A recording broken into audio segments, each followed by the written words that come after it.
Welcome to the MSEC podcast, the official podcast of the Military Child Education Coalition. I'm Kamali Constantine. I'll be your host today.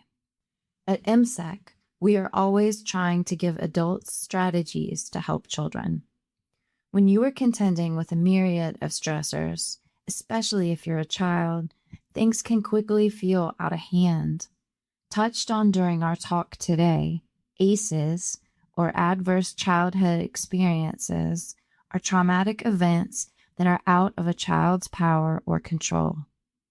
This is the definition of ACEs as listed by the CDC, but it's not a comprehensive list. They say ACEs consist of experiencing violence, abuse, or neglect, witnessing violence in the home or community, having a family member attempt or die by suicide.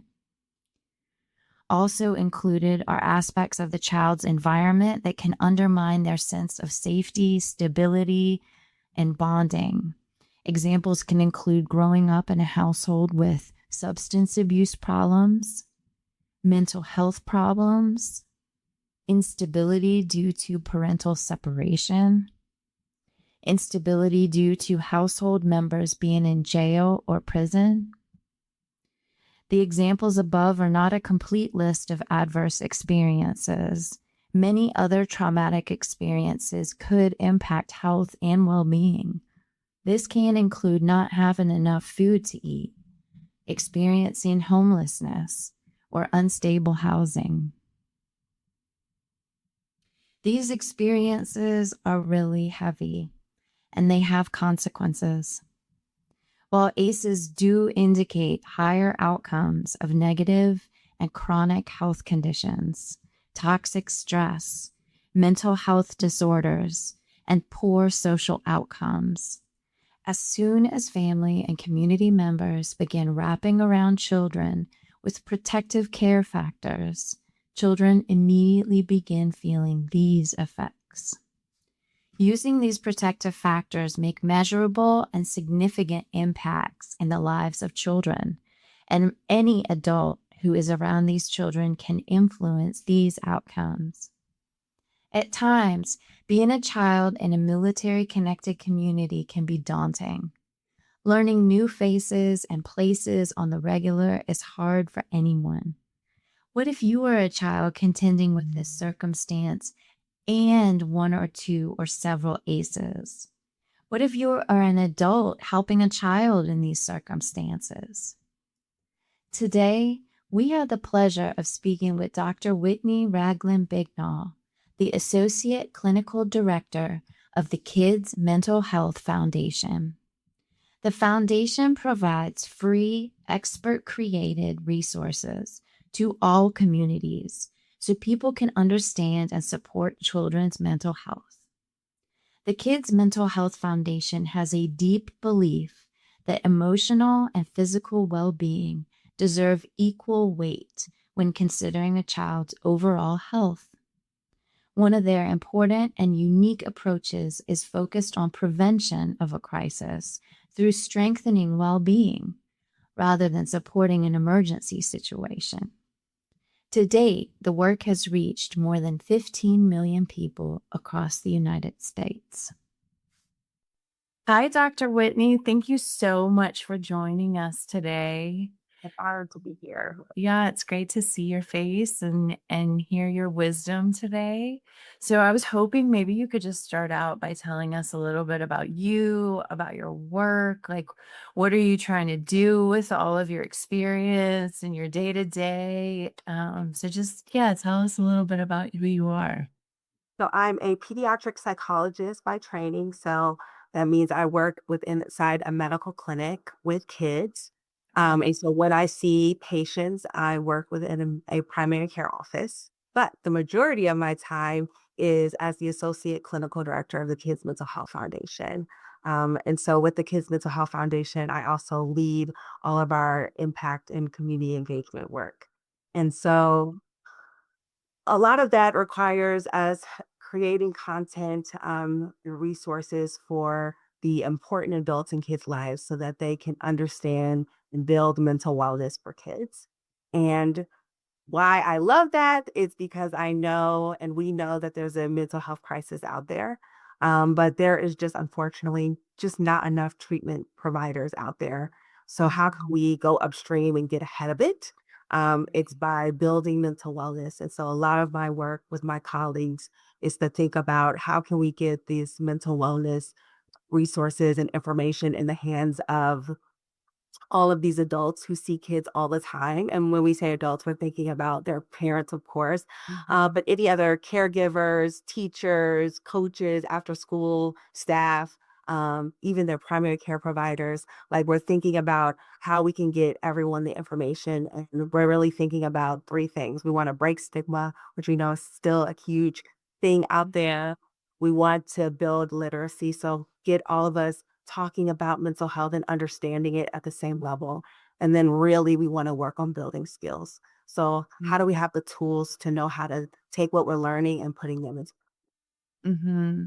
So just building awareness, breaking stigma, and then just getting tools into everyone's hands. Yeah. I love that. That's just so important. And I agree. Like, I just feel like kids and mental health is just such a like foundational need for all communities. Can you tell us a little bit about protective factors and why that's so important? And explain to us what that means? Yeah. So we know that in general, we all experience life stressors.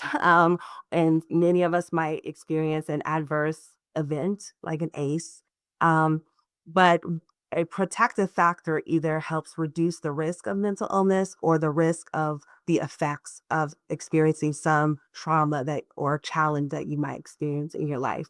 And so if you think about a protective factor, it's either like an action, a behavior, a characteristic of someone that helps to shield them essentially from those effects of negative things that might happen. And so examples of that might be a really strong relationship with a caregiver or family member, or a strong relationship with a community group.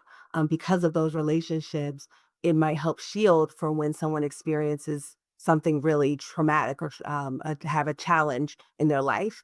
Those people and having those people in your life might help to shield the effects of it, if that makes sense. Yeah, And that it makes sense. and it's important because we want kids to have as many protective factors as possible because we know that as a part of life, we all experience some negative event or challenge, and we want them to have some skills in place as well to be able to counter those things. And so part of protective factors is them having the coping skills and the problems the problem solving strategies in order to be resilient. So I think Right, that's an important part to think about as right. well. So what are some other protective factors aside from having like a close bond with somebody or sense of belonging? What are some of the other important ones? So thinking about like, do you have the ability to cope, right? And so coping requires um, understanding emotions, what they are, and then being able to regulate them is a really important skill that we know can be a good protective factor. But also understanding when you face a problem, how do you work through it to come up with a good solution? So good problem solving skills is something that's important. We also know that like having good cohesion within the family. So, like, we all are a part of a family, but if you are part of a family that is often, agreeable and connected, that can be really, really helpful as well as a part of just having supportive people within your life. hmm So if someone is not one of the like the important family members, what can they do to positively impact a child's life? Like for instance, I know you talked about kind of a community like in the greater sense. Like if you're a coach or you're a teacher or you're the after school provider, what can they do? Like what are some concrete things they can do to positively impact and bolster some of those protective factors. First is just showing genuine interest, right? That you care about the child and who they are and what they like. And oftentimes it's as easy as just having conversations, regular conversations in which we check in with them. And the key is listening to actually what they're saying, reflective listening, so responding to show that we've heard what they said, and then using a lot of praise and encouragement. I think I often talk about encouragement being something that people forget how powerful it is. But when you encourage someone saying, like, I see that you have this characteristic that I think can help you with this challenge, um, really can go a long, long way. And so those are the things that I think can be really helpful. And then just being a space, a secure, safe space that they can come when they're not in their best space, right? And so sometimes it's telling them, hey, I'm here if you need me, even if you Yeah. don't want to talk right now. Things like that can be really, really helpful in kind of helping to build a good relationship. Because I think that's the crux of being a good protective factor, is that you have a good relationship with that person in which you feel that you can be your most genuine self, and they're non-judgmental, and they're willing to hear from you. And so building that atmosphere is really, really. Mhm. Definitely.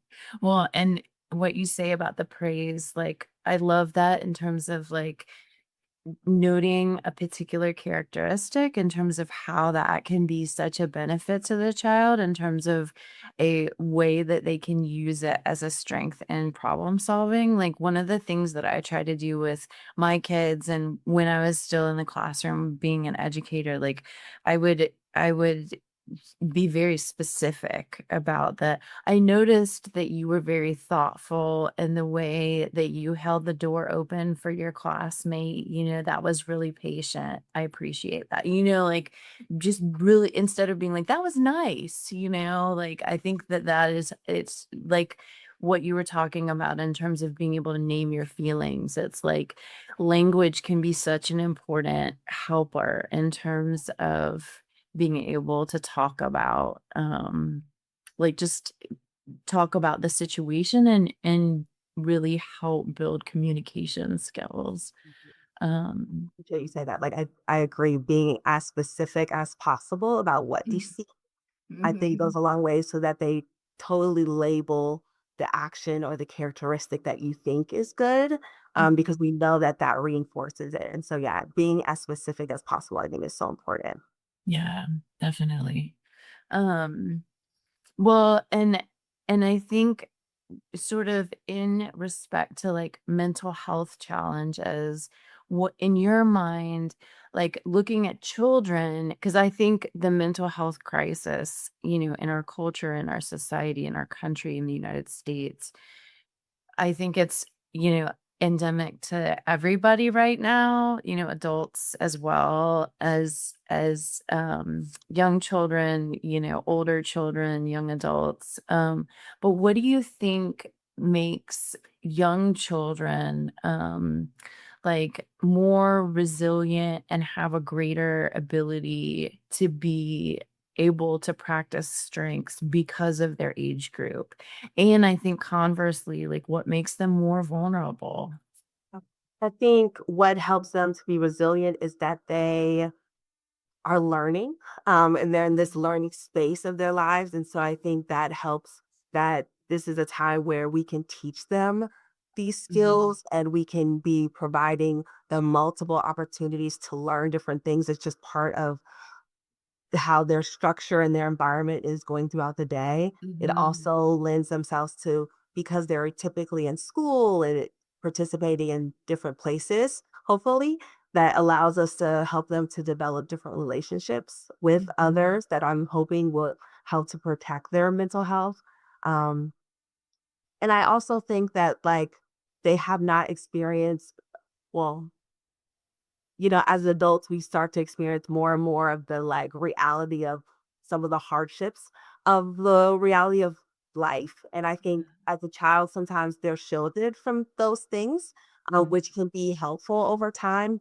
And eventually, if they have the skills, then when they face them, they know how to face them. So I think that can be helpful.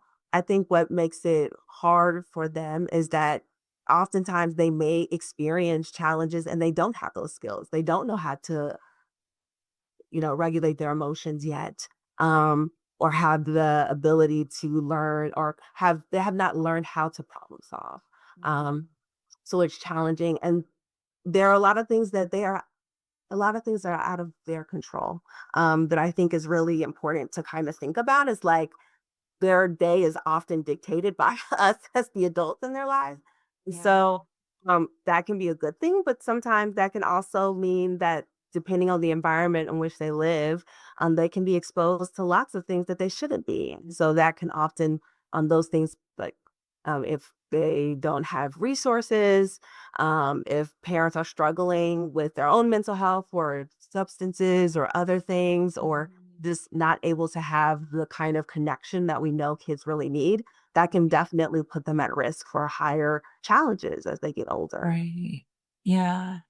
And is there any like particular tools? I know that your organization, the Kids Mental Health Foundation, has a lot of tools for, caregivers and adults that are, around younger children.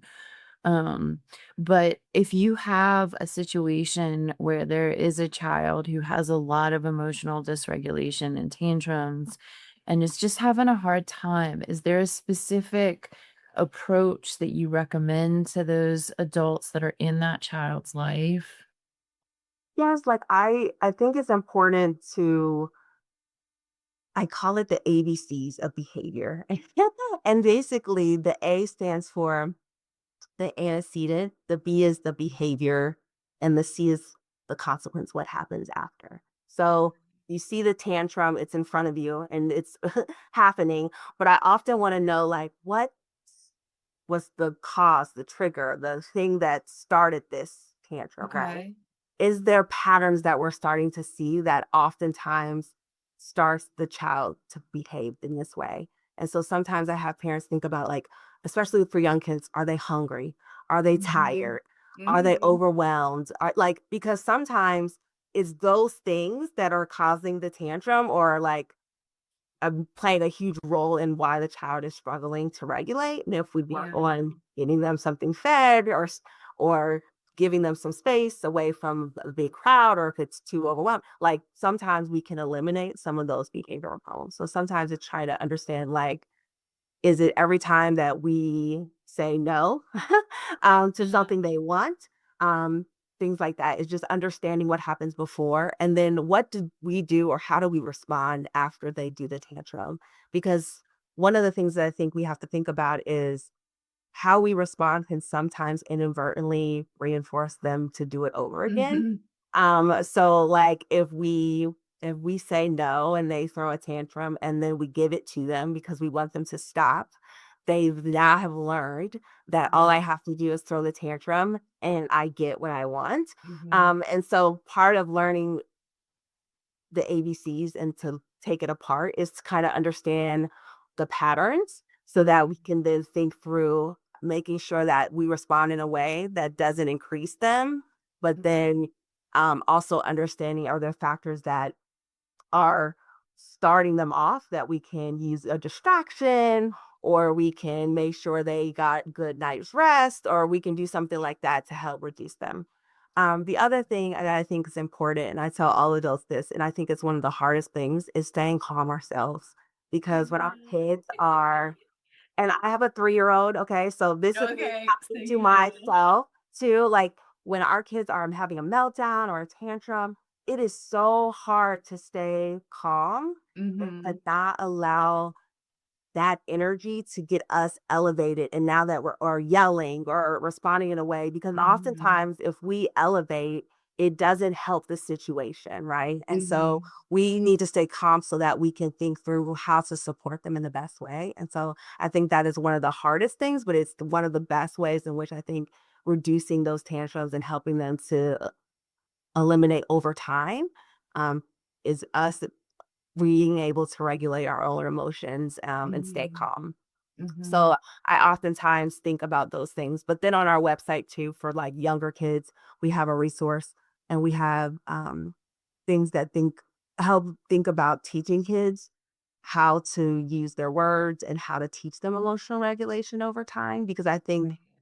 younger kids, like those 2 and 3-year-old, they don't have the skills yet. Like, Right. so part of the work that we have to do as adults is teaching them what we expect them to do, but also how to handle those big feelings that they might have and how we Mhm. support them to that. And so, yes, we do have resources on those types of things on our website Mhm.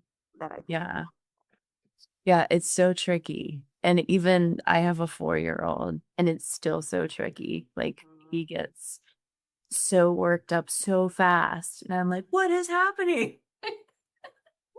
Like, Yes, yes, it's where like did this come from? Right? Yeah. yeah, and other thing that I often have to remind myself, but parents as well, is that, like, in their world, it's a really big thing. In our world, it's probably not. So the fact that you lost your sticker, to me, might be, like, not that big of a deal.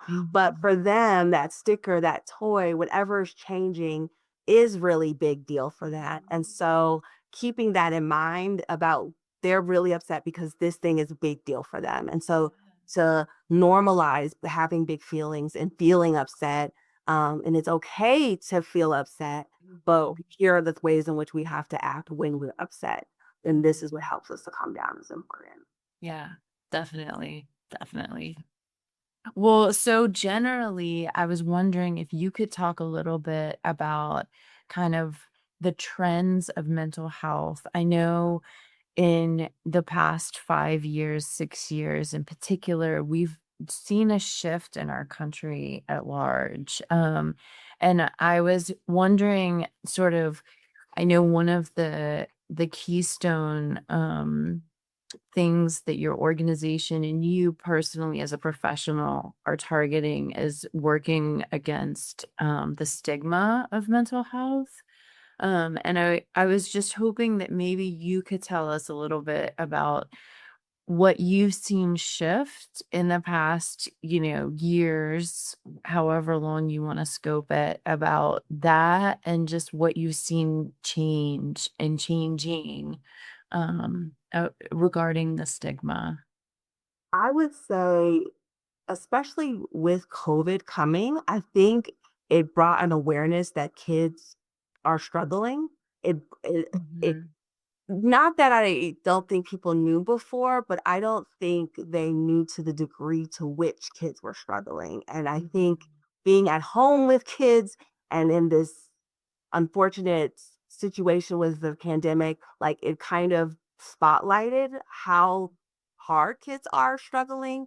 And Mhm. also, I think um, everybody was struggling. And so mental health just became a little bit more easier to talk about because I think it was just so many people were struggling with it.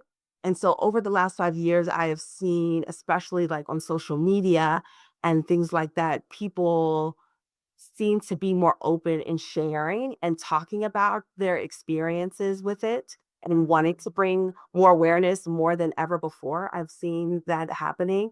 But it also, with that, I think comes lots of people sharing, but not always what we know works or is evidence based. So I think Right. there's caution, I think, in regards to like we want to break stigma, but we want to make sure we're doing it in a way that is helpful because um, sometimes there's always going to be some symptom you might have in your life or a hardship that you might have. And that does not always necessarily mean you have a mental health disorder. You might have one, but you might not. And so sometimes I think it's important to help people understand that there are different levels of challenges and that we all face them, normalizing that, and then being aware when something's becoming more than just a symptom here and there and maybe developing into a mental health disorder. But I do think with obviously with generational changes, I see things such as, parents wanting to parent differently than maybe how they were parented. They want to talk Mhm. about mental health more now. And Mhm. so they're looking for strategies. And so they go to social media and online to kind of try to learn what are different strategies and techniques that maybe they didn't experience themselves as a child, but how they can incorporate that too in the ways in which they now parent. Mhm. And I'm, with a population or with families that are moving consistently, I know that it can be challenging in the first place if you do need mental health support to find somebody that you connect with, like a therapist or somebody that is a trusted person. And then establishing that relationship, takes time. And then if you move, that can be a real challenge. Do you have any suggestions and strategies to sort of incorporate that element and variable into the situation? Yeah, I think because I know a lot of military families have to move. It's just part Mhm. of the occupation and thinking about one, can we work to find ways to write down or to help the child orient to a new therapist when needed sooner. So, like having their history written down and provided, having this therapist write a report or a letter to get to the next person can be really, really helpful.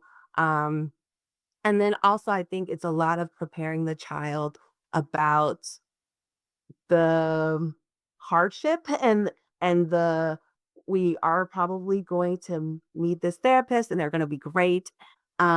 But in a year, if we have to move, we're going to have a process and here's what we're going to do in the meantime and coming up with a plan with the current therapist. Okay, if we have to move and we're on a wait list in our new place, what are things that we can do while we wait until we connect with someone else and what are things that we think we should share with them to help to continue the progresses we've made, I think can be really, really helpful. Um, but also just doing things that we know build mental wellness can be really helpful. So Mhm. having routines and structure and consistency can be really helpful and making sure that yes, we're moving, but how can we make things as similar as possible and having the kids know um, what to expect can be really helpful when we have to transition and move. And so I think thinking about that as well can be really important. Mhm. Definitely. And what are some of the other I know we touched on protective factors already. Um, what are some of the other strategies? I know you talked about just now some of the wellness routines and some things that they can do, like families can do. So what are some other routines, knowing what to expect, having some structure? What are some other things that they can Do make to sure build to mental do? wellness. Yeah, I Yeah. think also thinking about connection and belonging. So yes, we're moving, but how do you stay connected with your friends, even if you are moving, or how do you stay connected with your family? And I think being intentional about that connection is really important. Helping Mhm. kids learn how to make friends. Um, is a really important skill. And I think, especially for some kids, it's easy, but for others, it can be really hard to think about Yeah. how to make friends. And so, talking about how to do it, what might get in the way for them, what's hard, and helping them problem solve ways in which they can meet new people and Mhm. then stay connected with them, I think is important. But then also, things that help build mental wellness are things like making sure, you stay active every day if you can, Right. eat it well, those types of just physical health things, but Mhm. as well as um, doing something that you find joy in. I tell people all Mhm. the time that like our mental health needs to do things we like. And so Yeah. every day, all we do are things that like we're required to do, but it doesn't really bring us joy. Our mental health is going to suffer. So we have to be Mhm. intentional about making sure that every day we do something that we know that we like or find joy in, or we do a family activity together like something like that to make sure that in the midst of yes chaos of moving we're still able to have fun can be really really helpful for mental wellness. Yeah, I totally agree with that. Um, I think that's really helpful. One of the things that I noticed about your LinkedIn bio, Dr. Whitney, is that you also included things that you enjoy doing. And it really stood out to me because I'm on LinkedIn and have lots of connections. And you are one of the only people that I've seen do that.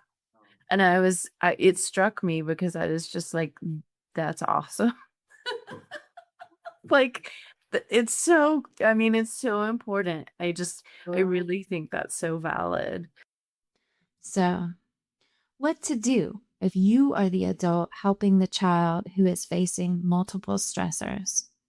How can you build these key protective care factors?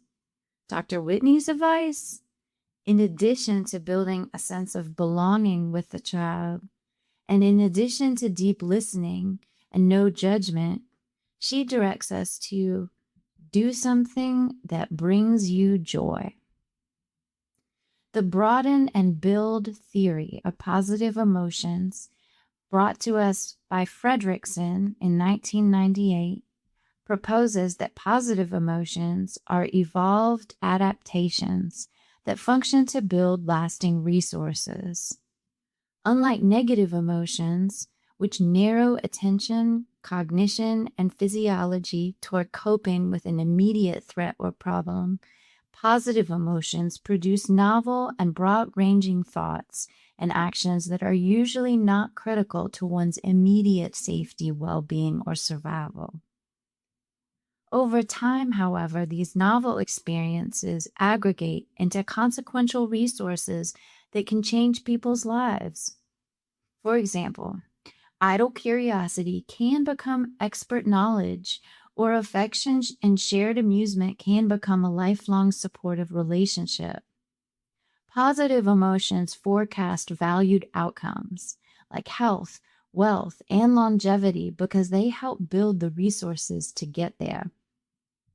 So, at the risk of being Captain Obvious over here, Fredrickson was able to prove that positive emotions helped us humans live longer, arguably better lives. If we're happier, we live longer. If we can help our children by building protective factors around them, they will live better, longer lives. Not only do protective care factors help our children feel safe, but they help all of us build a foundation for meaningful lives. Pursuing happiness and joy is necessary for our survival in confluence with resource gathering. Many other researchers have since picked up this thread of study, and a simple preliminary search will return many resources that dissect this science of happiness. So many of us, especially those who are military connected, are accustomed to duty first and focused on our many responsibilities and obligations. Dr. Whitney's practice helps us to remember that joy also belongs in the center of well being. I'm also curious about you and why you do this work, because I love this work. I think it's important. I think it's really, courageous and important work. So I am a daughter of two educators. And so not only do they are teachers and one's a teacher, one's a counselor, but then on our weekends, they were constantly doing youth programming. So like Okay. my parents, so I always tell people it was almost as if like I always knew I was going to work with kids because that's just been like Yeah.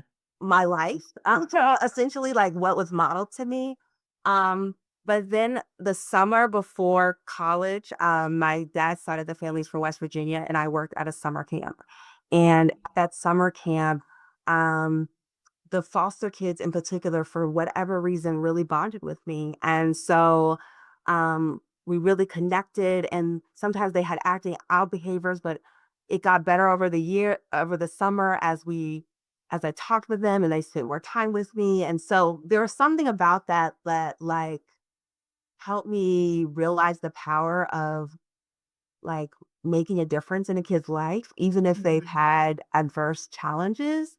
And then Mhm. I went to college and I fell in love with psychology. And so I was like, oh man, I really love psychology. And so um, I also had this love for the community and for communities that in particular didn't have as many resources. So I'm an African American woman. I know there's lots of stigma within the community. I mentioned my dad's family is from Appalachia. There's a lot of stigma there. And so I Mhm. wanted to think about how I could bridge my love for psychology, But how can I take it to communities that often are having negative outcomes or not receiving those resources?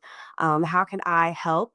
And so that's really what got me into the work that I do now, is to think about how can we create things that work for lots of people. That's why we created the military specific resources for the Kids Mental Health Foundation, just as an example, because Right. we know that different populations need different things or have other considerations that Right. we should be aware of. And so, how do we make sure that we keep those things in mind and make sure it informs the work that we do? Yeah. Um, so that's what kind of keeps me going. Is I love learning and I love being creative. And then when people tell me they're using the resources and it's helping, that really Right. keeps me like, I don't know, energized to do the work, Mhm. because the stats out there can sometimes be really depressing and sad, when you think of where the state of things are. But I feel that my work is helping. And so that helps me to continue to try to do things and create. And that's what kind of keeps me going. Mhm. Well, tell us about some of the tools in like specifics that are available on the website. Yes. So specifically on the website, we have a lot of things for parents and caregivers. And so if you can think of a topic, we try very hard to have some kind of resource there. So there are things such as, you know, is it okay, is it sadness or is it depression? Or uh when is this anxiety normal anxiety and when is it becoming an anxiety disorder? So we have resources that can kind of help you determine when something comes is looking more normal or when we're starting to have a problem. So we have resources like that. We have lots of resources on building mental wellness, like we've been talking a little bit about. So how to establish routines, um, things that we can practice every day, just like practicing kindness or Yeah. gratitude can really help mental health. So we have resources on that. And Mhm. then we have resources on helping kids with their behaviors and their emotions, which I think is something that's important to think about. Like, how do we teach them how to name their emotions? Um, Mhm. how their emotions, we feel them in our body, but then how do we cope with them? And then what are the tools that adults need to learn how to regulate behaviors? We do Right. strategies on all of those things. And then you have tools on grief and social media and technology, which I think is a topic in and of itself. We have It a lot is. of resources Okay. specifically on that, because I think in this day and age, as adults trying to raise kids, technology is just part of our society, and how to do it in a way that is beneficial to mental health, I think is important to know about. And so we have lots of resources on that as well. And then, of course, I mentioned the military resources where we wrote articles specifically for the broader community, just because we've learned that the broader community doesn't know that much on ways in which they can be helpful to military connected Mhm. youth. So we've tried to create resources for that.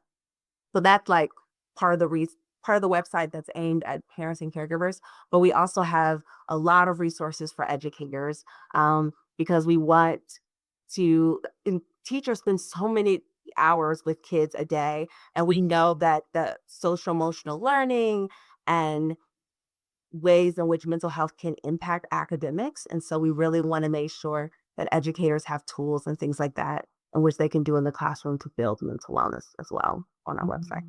Mhm. Mhm. That's awesome. Yeah. Well, I'm so excited about the work that you are doing and the Kids Mental Health Foundation is doing, and the resources are free, right? But Dr. Yeah. Whitney, okay, so yeah. And it sounds like you have stuff for parents and educators and really anyone that, Coaches, community yeah. group. And We even is have there's some, go ahead. I was just gonna say, is there stuff for kids, like designed to kids, or is it the adults that are working with the So kids? it's designed for the adults to do the activity with the kid. So Okay. so the activity sheet typically is for the kid, but it's designed for the adult to do the activity alongside them and work Like a through with them partnership. as a partnership. That's awesome. Okay. Well, that sounds like a wonderful we'll definitely link that in the show notes. So all of them. Yeah. Yeah. Well, I really appreciate your time. And I just, closing thoughts, I just, am curious. What do you think that your next big project, where's your focus going next? Or is currently that you're sort of like your interest is gazing on? So we're expanding our teacher resource for military connected youth. So we developed that in April. So we're really working on expanding it and getting it out to more teachers. So that's a bit on the horizon. Um, we're also going to be doing a webinar this back to school season, specifically on helping kids stress. So we'll be talking about like how to prepare for back to school, but then how do we help them be successful throughout the school year? So those are some of the big things coming up that we have going on. And everything we do is free. And I love that about our mission because we don't want cost to be a barrier to anyone accessing these resources. We want anyone and everyone who's interested in wanting to learn to be able to get them. Yeah. Oh, excellent. Thank you so much, Dr. Whitney. I really appreciate your time. Yes, thank you so much for having me. I'm Kamali Constantine. Thank you for joining us for the MSEC podcast, the official podcast of the Military Child Education Coalition, where we build connections between communities, narrow the divide between military-connected children and their peers, and support the adults who support them. Military life is ever-changing, but our help is always here. This podcast is made possible through generous funding by the USAA Foundation. It's mixed and mastered by Consensus Media. Please check out our show notes for our resources, additional information, as well as related MSEC podcasts for themes we've touched today and to learn more about our organization and how you can help the young children in your life. If this episode resonates, tell a friend and leave a review. It helps more families and communities find us. Help us to get the word out.